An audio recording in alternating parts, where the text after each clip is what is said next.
One of the most heartbreaking videos I have seen on internet today, ladies and gentlemen, is this video.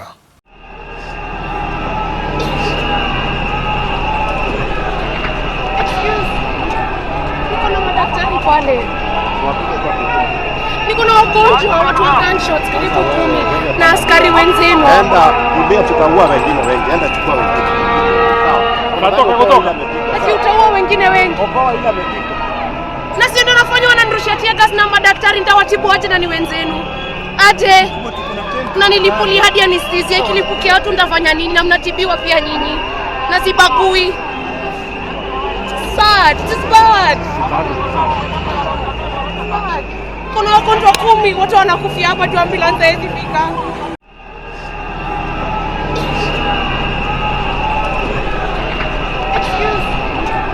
Niko na madaktari pale. Niko na wagonjwa watu wa gunshots karibu 10 na askari wenzenu. Enda ubia tutaua wengine wengi, enda chukua wengine. Sawa. Kutoka. Ati utaua wengine wengi. Okoa ile amepika. Na sio ndio nafanywa wananirushia tear gas na madaktari nitawatibu aje na ni wenzenu. Aje. Na nilipuli hadi anesthesia ikilipukia watu nitafanya nini na mnatibiwa pia nyinyi. Na sibagui. Sad, this is bad. Kuna wagonjwa 10 wote wanakufia hapa tu ambulance hizi fika. I have shown you, I think that is the ugliest face of humanity. That is a medical officer, that is a medical practitioner saying, I am taking charge of others there, but you're throwing tear gas and people are dying. And so he's leaving the work to go to confront the officer and tell the officer that, look here, I am attending even to people like you, like amongst police officers like you, and you can see the arrogance by the police. And that lady saying, it's bad, it's bad, it's bad. I wish they would have done it better by showing us the face of that officer. I think it would have really made that video more hitting. But today I want us to look at the state of the Tuesday protest, the storm in Kisumu State House. Last time the state houses that were stormed was this one of Nairobi and Eldoret and Nakuru, and today Kisumu also actualized their threat. Let's look at the state of that and why the president's family out of the country are being flown out of the country as youths hold their stand. But despite of the extended olive branch, they are still taking to the street. But ladies and gentlemen, we are having a very short appeal to support Brenda. Lenye tulikuwa maandamano, I have twisted my joint, my hip joint. Ni uchungu lakini msiache, aluta continue. Niacha nione nitibiwe, but msiache, fight, don't stop. Fight mtu fight mpaka sisi wengine wenye tumeumia. Don't stop, fight for us, fight for our freedom. Fight with your last drop. Mimi ningekuwa nimeumia kidogo ningeendelea, but siwezi tembea. Hi guys, I thank you so much for your support and your messages. I really appreciate. I'm still in a lot of pain. I cannot move, but I'm trying my best to get better.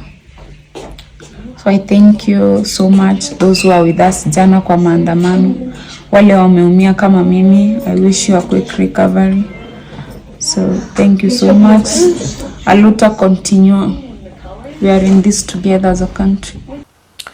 That lady, Brenda Nyabuto, was attended the protest in Nakuru. The last time they went to Nakuru, and when the police fired bullets, and she was telling me like bullets, they started running and she fell off. So when she fell off, she twisted her hip bone and hip joint. And she was in the hospital, treated, but went back home. But as now we speak, she's in really deep pain. because I think there seemed to be there were some complications that developed. So what we've decided, this case was forwarded to me, and is that tomorrow personally I will make sure I'll get my way to Nakuru and take her to the hospital tomorrow. So we are pushing through that fundraise. I think we are short, around 20,000. By the time we went to control, we will finish this fundraiser tonight, so that tomorrow, the morning, I should be in Nakuru to help find a specialist who can attend to Brenda Nyabuto. So kindly, let's support this. And I believe and I agree with what she's saying. The struggle has to continue. Probably not all of us can get ourselves to the street, but for in the face of humanity, like one of us said, these kids in the street are doing something and they're going through pain that some of us or our parents suspended. Ladies and gentlemen, in Nairobi, police today employed a very coordinated tactic of blocking protesters from getting to Nairobi. So all the entry roads, the Ngong Road from the other side of Ngong, Dagoretti and Kibra, they were blocked. They blocked protesters along that way, especially those who are coming, and that was around 1 Thika Road.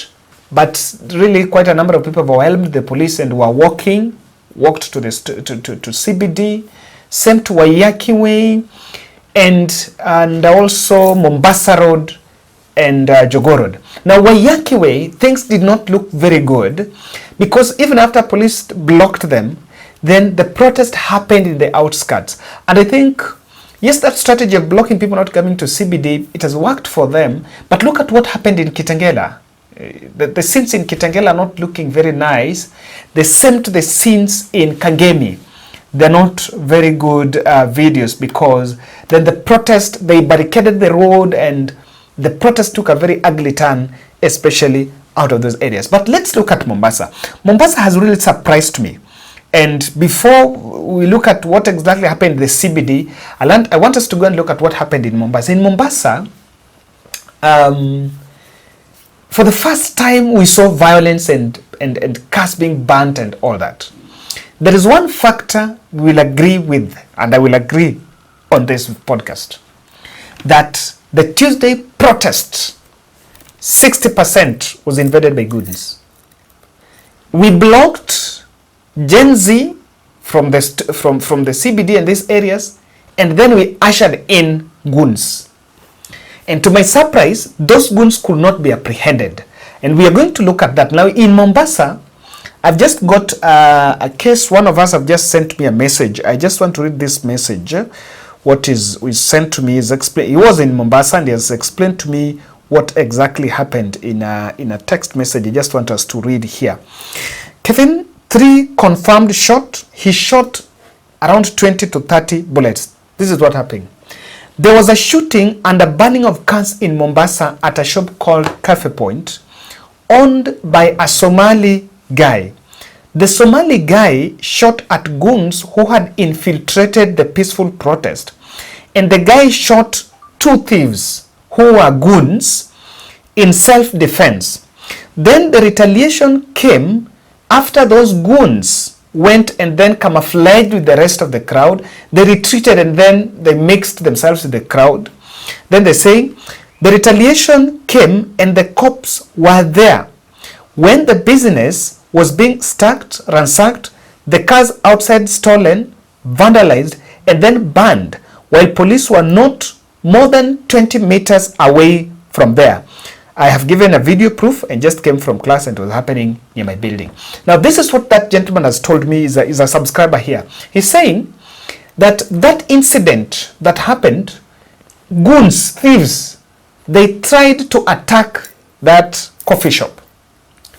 And so in self-defense, the owner, that shop is owned by a Somali guy, shot those thieves. And now I think he shot on air. Now those thieves ran away and retreated. But what they did, they went and they mixed with the other part of the innocent protesters.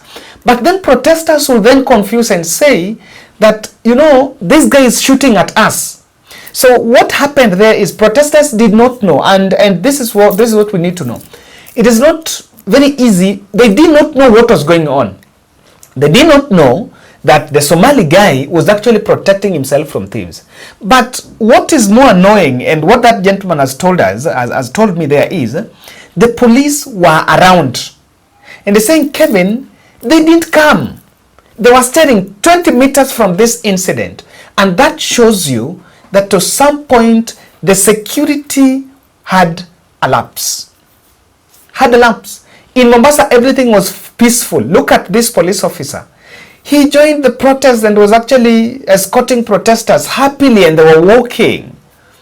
So Mombasa was very peaceful. But that incident that happened, I know it's going to be, you know, people want to say that goons went, that protesters went and were trying to steal from that shop. No. What that gentleman is saying, there were two people, two thieves, and that is what even that Somali guy know, and he was confirming that.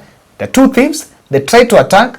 Now, on retaliation, they retreated and then strategized and mixed with the protesters, and then no one would know who is actually genuine and who is not genuine. And the police were there with the lorry, in a lorry. The cars were burnt, vandalized, burnt, and some even stolen. In Kisumu, this was the situation. And people were storming. You know, I told you last two protests, State House in Nairobi and the State House in Nakuru was actually attacked. The one in Nairobi. In Nairobi, they visited Parliament. In Nakuru, they managed to get to State House in Nakuru, and there were live bullets. Now, in Kisumu today, there were no live bullets, and they managed to get their way. So, just that there are no staff there. The military was deployed around, but the people were able to surge, and you can see the altercation between the two camps that were actually speaking in Kisumu. And about Kisumu, I saw a tweet by Robert Alai, and let's be very genuine. I have seen successfully, even some Azimio leaders have been sucked into a propaganda that people from Kisumu, I don't know people from where, you should not engage in this protest because this is a protest that has been sponsored by so and so. And we need to be very truthful. I saw that tweet by Alai, and I was more disappointed from that my MCA and my friend Alai, because clearly what people are protesting about is very serious, pertinent issues. What the Gen Zs went to street for was finance bill. From finance bill, it went full blown, and they now demanded full accountability of Kenya Kwanza campaign pledges and what Kenya Kwanza had so far done, and the governance lapses that have been there. And I've been seeing, when people saw some people protesting in Kisumu, they were protesting in Kisumu, Migori, Kisii, Homa Bay, and remember those areas, last time they were the most lethal areas. Even Narok, I understand, yes, there was also some mild protest in Narok. I understand, you know, these things were there. But then, guys, I want you to help us here. And let's get to this narrative. Of course, due to this, there are reports that president's family have been flown out of the country. A significant part of that profile of the family has been flown out. That could be children, probably the parents or some, but quite a number of their relatives have been flown out for safety. Those are some of the reports that have been coming out, but of course, we are yet to confirm from the media. Now, let's get to Nairobi CBD. Because in Nairobi CBD, the goons infiltrated. Yaje? Sinikuoji. Okay. What's your name? My name is Immaculate. Immaculate. Yeah. Why are you out with baton today? At first, I came out of my house, coming here, knowing I'm coming to protest, like my fellow youth who are protesting. Now things have turned. Ask me why. Why? The goons have been sent everywhere, stealing from people, snatching people's phone, and we are here to deal with them. Okay. Deal with them first, then we'll continue with our protest later. Yeah. All right. But you protest. You support a protest. Yeah, I mean a peaceful protest. Yeah. Protestation. Yeah. Okay. How about everybody else here who got sticks? We are here to protect people's shops, people who are being snatched phones. Yeah, there are goons who have been sent, and we've just saw a video circulating, them coming from City Hall. from the governor's office, City Hall. The goons. They've been sent to snatch people's phones, to break into people's shops, and we are here to stop them first. All right. Before we continue with our protest. All right. Thank you very much. But, and when you look around what Kenya Kwanza bloggers are saying, what they were saying is, Gen Z, you had a good cause, but that cause has been infiltrated by people that are pushing selfish interest. So, you should just stop the protest and leave CBD. It was a good cause, but it is being invaded by the goons. Let me tell you one thing about it. I don't know in this country whether there is a wing, people walking in town carrying rungus in the name of protecting their businesses while those shops are closed. We have police all over. And police are supposed to protect the business or the property of the fellows. So there are two things. Goons have been unleashed and people walking with rungus in town, and we saw that video in Eldoret, under the guise of protecting their business. It is quite in order, and I agree. I still maintain that goons are there. But, and someone need to give us an answer here. If the protest has been infiltrated by the goons, is that a ground to end the goons? And surely, what is making government, not everyone, government is saying that some people with selfish interest has infiltrated the protest and are now behind the goons. Why don't government, with all the intelligence, with all the state machinery, be able to arrest even one politician that can directly be linked with what is happening? I think we should be fair enough. We should be fair. If we know very well that there are people that are doing this, why don't government arrest the perpetrators? If there is someone funding, you have all the banks are under the radar of government. All the banks, all the transactions, every transaction, everywhere. The intelligence is everywhere. They can know what is happening. What is making them difficult arresting even one politician who is directly linked to it? And not abduction. We are saying arresting and charging. Because people cannot walk in streets with rungus under the guise of protecting. Then there is that bit of conflict. And if you want to know, let us get to judge this. Today, there were these caskets. So allegedly, these are new caskets.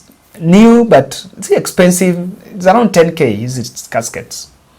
So protesters managed to get to town with the caskets. Tell me, if Jogoo Road was blocked, around town, the only place where caskets are being made is this other side of Jogoo Road, outskirts of town. It's just outskirts of town. And now, people came with caskets all the way. Who is this protester that will be able to carry a casket all the way from Jogoo Road to town with police not intercepting? If it is not laxity, then what else is it? Because, look at this. I'm not saying it's not a bad image. Someone wanted to show message that we are standing in solidarity na wale watu waliuawa. But if there is no police assistance, how can people be able to peacefully and comfortably carry the caskets and get to town if that was not done by, if they did not get some police assistance? Why am I saying that? The narrative developers are saying that who is this protester that can afford a casket? I agree. Yes, no protester can afford a casket. By the way, how is Inunua?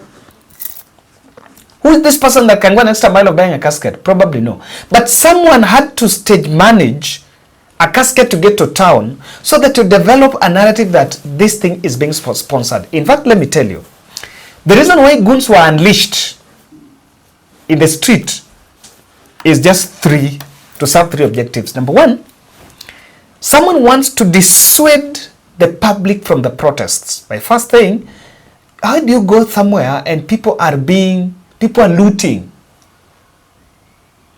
So that was the strategy number one.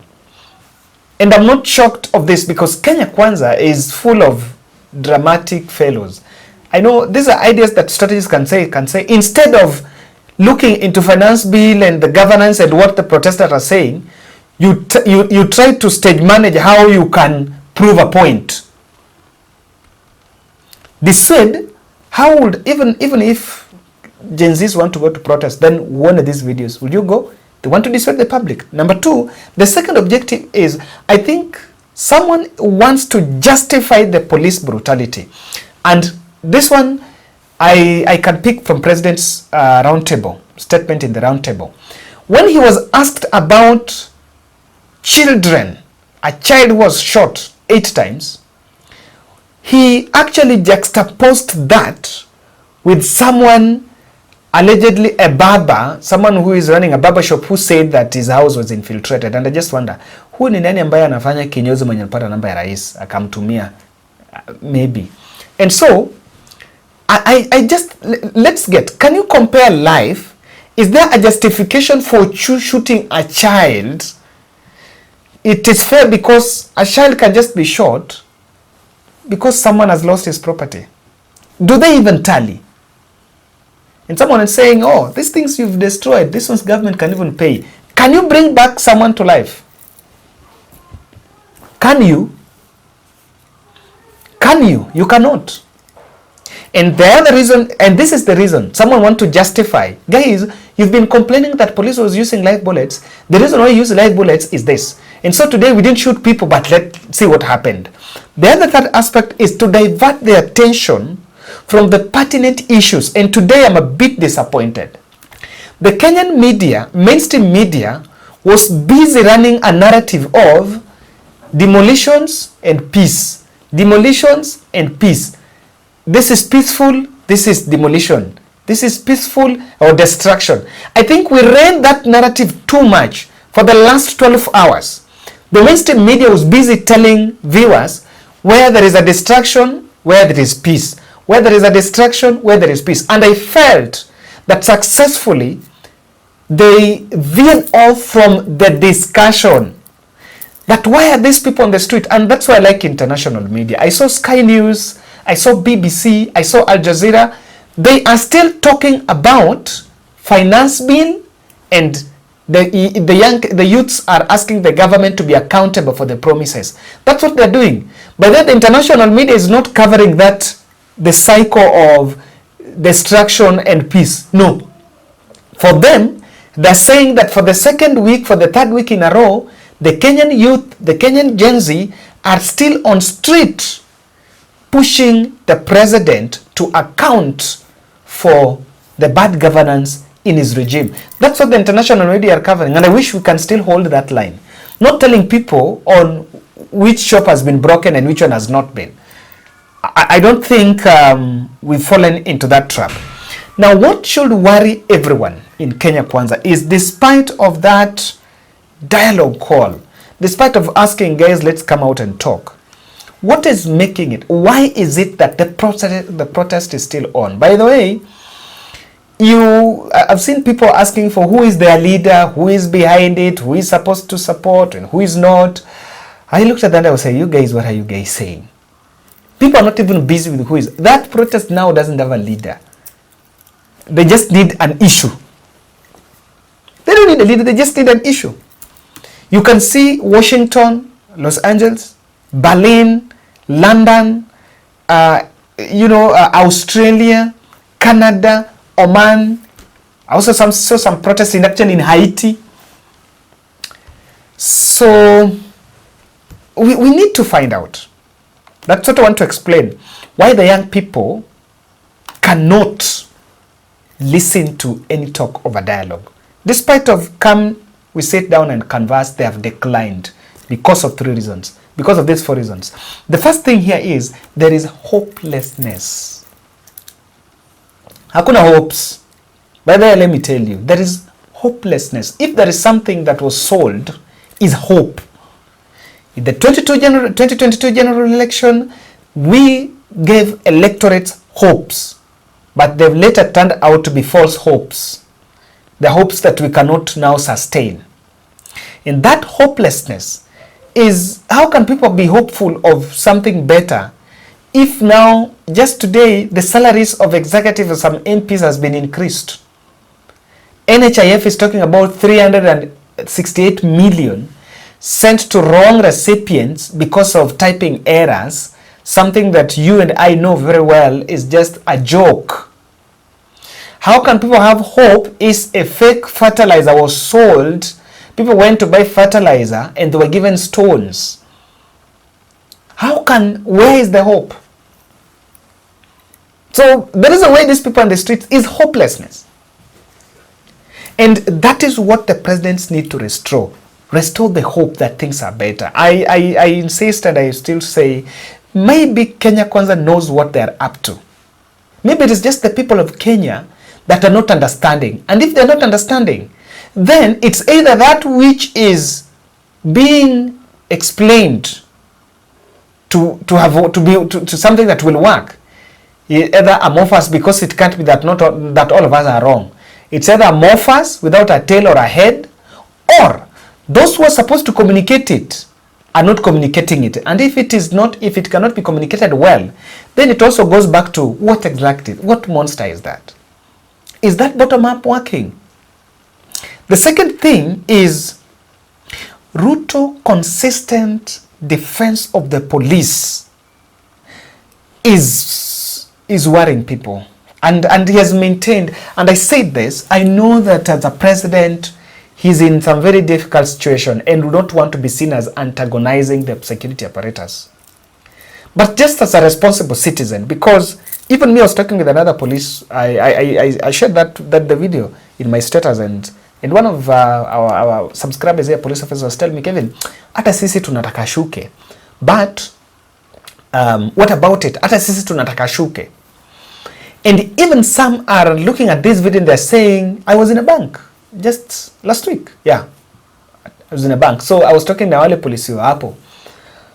They were equally following what's happening in CBD. Alikuwa analinda bank there, was following through his phone. And when I was saying, hey guys, why are they shooting? I realized even that guy was shocked and was like, ay manze, mbona wana shoot? You know, what am I saying? That even within the police circle, even within the security circle, they know that there are some rogue elements. For the second week in a row, President Ruto has failed to acknowledge that there is a problem of reckless shooting of members of the public. So you be remorseful kidogo. Just strike a balance. The same way we are striking a balance between criminals and those whose houses were demolished, you should also strike a balance between rogue, the rogue elements that infiltrated the protest and the rogue police officers that could either be receiving bad orders or are just frustrated or are just depressed and unleashing their anger on innocent members of the public. The other thing is this banned government cabinet is gathering steam. In fact, I want to tell you, the blunder that happened last week, and government allowed parliament to be stormed, it gave the members of the public confidence that inawezekana. I want to tell you that. And that is why Ruto had to bring military. I'm not saying it's justified. But when you saw part of the parliament being banned and people storming, going to eat in parliament, and that is why those people who went there, they gave hope to people remaining home that inawezekana. And that is why it will be very difficult. And now it will be difficult to sustain. And I think Ruto exposed his fear, acted in panic by unleashing military. Immediately he unleashed military, people saw, oh, huyu ni mwoga. And if you listen to Raila's speech on Saturday, you're speaking the law, he say, huyu ashaingia baridi. He was saying that. So ladies and gentlemen, that is my talk of the Tuesday protests. Let's meet in the next. Santeni.